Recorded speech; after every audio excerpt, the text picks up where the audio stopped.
میں جہاں بھی جاتا ہوں جس مقام پر، خاص طور پر مقدس مقامات پر، تو میں سب سے پہلے تمام ساتھیوں سے گزارش کرتا ہوں کہ جس علاقے میں یا جس جگہ پہ بھی جائیں تو اس کے محل وقوع جو ہے اس کی طرف اس کو غور کرنا چاہیے، دیکھنا چاہیے.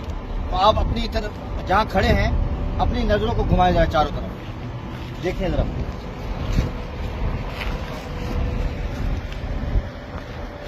یہ جو مقام ہے اس کے بارے میں مختلف روایتیں، مختلف تاریخی روایتوں میں بات ملتی ہے.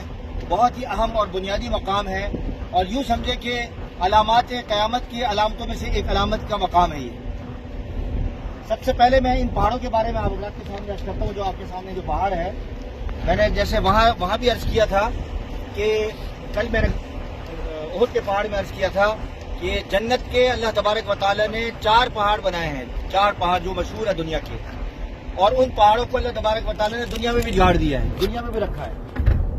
تو سب سے پہلا جو جنت کا جو پہاڑ ہے وہ احد کا پہاڑ ہے، جس کے بارے میں نبی کریم صلی اللہ علیہ وسلم کی روایت ہے جو آپ دیکھ کر آئے ہیں کل. اور دوسرا جو پہاڑ ہے جس کے بارے میں کہا جاتا ہے وہ جنت کا پہاڑ ہے اور دوبارہ جنت میں جائے گا، وہ یہ ہے. یہ یہاں سے شروع ہوتا ہے، یہ سامنے آپ دیکھ رہے ہیں، انگلی دیکھ رہے ہیں، یہاں سے شروع ہوتا ہے اور یہ پورا اس مقام تک جاتا ہے. یہ جنت کا پہاڑ ہے. اور اس کے پہاڑ کا نام مجھے یاد نہیں ہے، لیکن اتنا پتہ ہے کہ جنت کا پہاڑ ہے. اس علاقے کو بولتے ہیں روحا.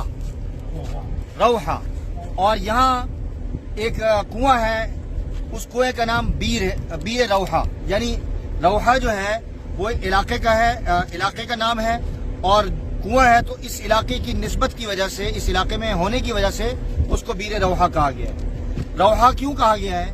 اس کی وجہ یہ ہے کہ حدیث میں مسلم شریف کی روایت میں آتا ہے کہ جب حضرت عیسیٰ علیہ السلام جب تشریف لائیں گے تو وہ اسی راستے پر، اس کو طریق الہجرت کہتے ہیں. نبی کریم صلی اللہ علیہ وسلم اسی راستے سے مکہ سے مدینہ تشریف لائے تھے. اور حضرت عیسیٰ علیہ السلام کہاں سے تشریف لائیں گے؟ مدینہ سے مکہ کی طرف جائیں گے.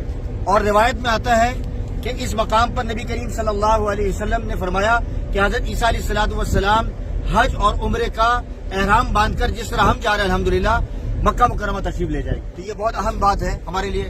اور وہ قرب قیامت ہوگا، قیامت سے پہلے ہوگا. ذرا آگے آ جائیں، قیامت سے پہلے ہوگا. دوسرا 70 انبیاء علیہ السلام کے بارے میں آتا ہے کہ وہ اسی راستے سے گزرے ہیں. کتنے؟ 70 انبیاء علیہ السلام. نبی کریم صلی اللہ علیہ وسلم کے بارے میں بھی آتا ہے کہ ایک غزوے کے موقع پر اسی مقام پر پڑاؤ ڈالا تھا، اور یہاں جو کنواں ہے جسے بیر روحا کہتے ہیں، اس میں اپنا لاب مبارک جو ہے اس کنویں میں ڈالا تھا.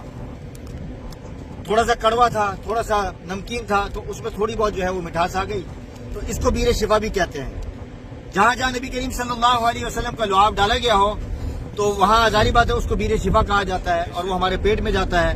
اس کے بہت سارے دلائل ہیں، اس کی تفصیل میں نہیں جاتا. صرف اتنی بات عرض کرتا ہوں کہ اس موقع پر جب نبی کریم صلی اللہ علیہ وسلم کے ساتھ صحابہ موجود تھے، ایک صحابی کو گردے کی تکلیف ہو گئی، گردوں میں تکلیف ہو گئی تھی. ادھر دیکھو بھائی، گردوں میں تکلیف ہونے کی وجہ سے وہ صحابی نے نبی کریم صلی اللہ علیہ وسلم سے شکایت کی.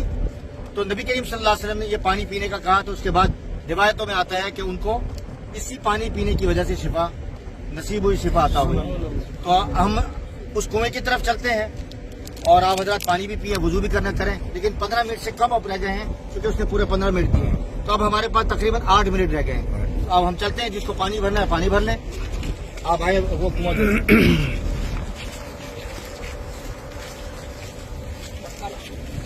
یہاں پہلے مسجد نہیں تھی، اب مسجد بھی بن رہی ہے.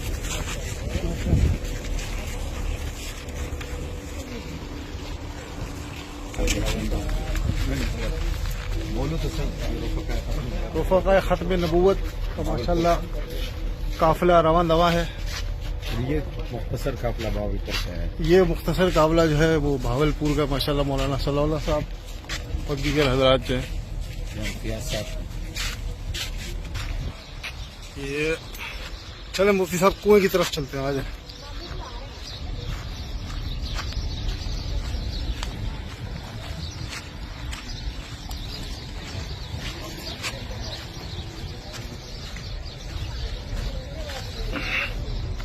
اچھا، کنواں جو ہے وہ اوپر سے بند ہے.